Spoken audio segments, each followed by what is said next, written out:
Oke, selamat datang buat teman-teman semua. Selamat berjumpa kembali di channel Ketika Bermakna.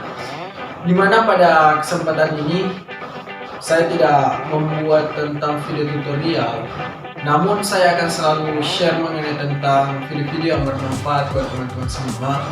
Karena dimana pada kesempatan ini saya akan membuat sebuah video untuk membagikan tips kepada teman-teman mengenai tentang bagaimana cara membuat sebuah judul skripsi ataupun mendapatkan sebuah judul skripsi.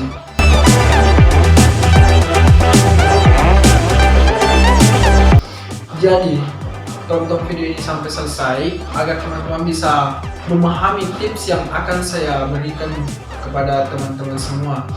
Namun buat teman-teman semua yang baru bergabung di channel ini, jangan lupa support selalu channel ini dengan memberikan like, subscribe, dan share video-video yang ada di dalam channel Ketika Bermakna, serta mengaktifkan notifikasinya agar teman-teman bisa mendapatkan notifikasi ketika saya mengupload video terbaru. Nah, buat teman-teman semua yang berada di jenjang perkuliahan, khususnya bagi teman-teman yang sudah berada pada semester akhir, skripsi itu memang menjadi sebuah permasalahan utama yang selalu menghantui teman-teman yang sekarang berada di jenjang semester akhir. Karena banyak di antara mahasiswa-mahasiswa termasuk saya sebelumnya sulit untuk mendapatkan sebuah judul. Mungkin saya dapat sebuah judul, namun pertanyaannya adalah bisa tidak saya kuasai judul ini. Jadi di kesempatan ini saya akan share mengenai tentang tips bagaimana cara kita untuk mendapatkan judul skripsi. Yang pertama teman-teman harus lakukan adalah mencari topik permasalahan. Untuk mencari topik permasalahan, teman-teman bisa melihat sebuah permasalahan-permasalahan yang terjadi di lingkup sekitar teman-teman, khususnya mengaitkan mengenai tentang masalah sesuai dengan jurusan yang teman-teman jalani di jenjang perkuliahan, sesuai dengan peminatan daripada teman-teman semua. Permasalahan-permasalahan bisa teman-teman dapatkan dari informasi-informasi di internet ataupun masalah-masalah yang biasa dihadapi oleh masyarakat, berdiskusi dengan masyarakat mengenai tentang permasalahan-permasalahan, khususnya menyangkut tentang bidang masing-masing teman-teman di jurusan teman-teman. Bisa teman-teman membaca website, informasi-informasi di website, dan bisa juga teman-teman membaca di artikel-artikel. Nah, itulah merupakan sebuah tempat di mana kita bisa mencari sebuah topik permasalahan yang akan kita bahas ataupun yang akan kita selesaikan dalam skripsi yang teman-teman akan buat nantinya.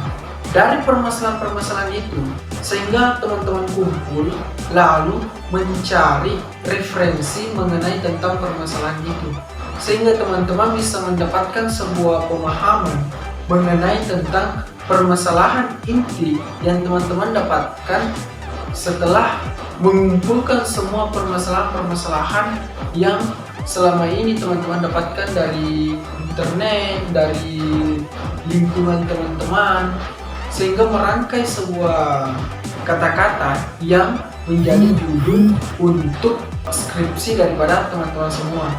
Nah, tips yang kedua adalah menganalisis jurnal-jurnal penelitian sebelumnya. Jadi, teman-teman juga bisa membaca daripada jurnal-jurnal penelitian-penelitian sebelumnya ataupun skripsi dari senior-senior yang sudah melakukan penelitian. Khususnya sesuai dengan jurusan daripada teman-teman semua. Misalkan teman-teman mengakses di internet mengenai tentang jurnal-jurnal, terus datang ke perpustakaan untuk mendapatkan sebuah skripsi yang ada di perpustakaan. Untuk membaca sebuah jurnal itu tidak mesti teman-teman harus membaca mulai dari pertama sampai ke yang terakhir. Nah, di sini saya akan berikan tips untuk membaca sebuah jurnal. Yang pertama teman-teman harus baca adalah bagian abstrak. Nah, di bagian abstrak itu teman-teman bisa mendapatkan sebuah gambaran mengenai tentang isi daripada jurnal tersebut. Nah, setelah itu teman-teman membaca mengenai tentang kesimpulan. Nah, dalam kesimpulan ini, teman-teman bisa mendapatkan hasil daripada pembahasan yang ada dalam jurnal tersebut. Nah, setelah membaca kesimpulan, teman-teman melanjutkan untuk ke poin saran daripada jurnal itu. Nah, dari saran ini sehingga teman-teman bisa kumpulkan dari saran daripada jurnal-jurnal yang berkaitan dengan jurusan teman-teman, sehingga bisa menciptakan sebuah judul yang baru. Karena sebenarnya dalam sebuah penelitian itu butuh sebuah pengembangan sehingga dia akan berkelanjutan. Jadi kebanyakan daripada jurnal-jurnal itu akan mencantumkan saran-saran yang akan dilakukan untuk penelitian selanjutnya. Jadi dari saran itulah sehingga teman-teman bisa membuat sebuah judul skripsi ataupun mendapatkan sebuah judul. Yang ketiga, teman-teman sering berdiskusi sama teman-teman sejurusan, sama dosen-dosen yang berkaitan dengan jurusan teman-teman. Di sini kita bisa berdiskusi dengan teman-teman kita yang dianggap dia banyak memahami tentang pengetahuan khususnya di jurusan yang kita punya. Dengan berdiskusi sama teman-teman, bisa memberikan saran-saran mengenai tentang judul, bisa memberikan gambaran mengenai tentang permasalahan-permasalahan yang baik untuk dijadikan sebuah judul. Nah, berdiskusi sama dosen. Nah, setelah mendapatkan sebuah permasalahan, misalkan saya sudah mendapatkan sebuah permasalahan, sehingga kita diskusikan sama dosen, khususnya pada dosen-dosen yang berkaitan dengan jurusan yang kita punya. Nah, dengan berdiskusi sama dosen, biasanya dia akan memberikan sebuah gambaran mengenai tentang permasalahan-permasalahan yang baik untuk diangkat sebuah judul skripsi. Jadi, buat teman-teman semua, untuk membuat sebuah judul skripsi sebenarnya tidak terlalu sulit. Namun, itu tergantung daripada kemauan daripada teman-teman, tergantung daripada usaha teman-teman, bagaimana caranya mencari sebuah permasalahan yang terjadi di seputar lingkungan kita. Oke? Nah, terima kasih buat teman-teman semua.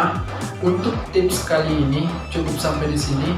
Buat teman-teman semua yang baru bergabung di channel ini, jangan lupa support selalu channel ini dengan memberikan like, subscribe, dan share video-video yang ada dalam channel Ketiga Bermakna agar kita bisa saling berbagi pengetahuan, saling sharing santai. Dan jangan lupa buat teman-teman semua mengaktifkan notifikasinya agar teman-teman bisa mendapatkan notifikasi ketika saya mengupload video terbaru. Sampai jumpa di video selanjutnya.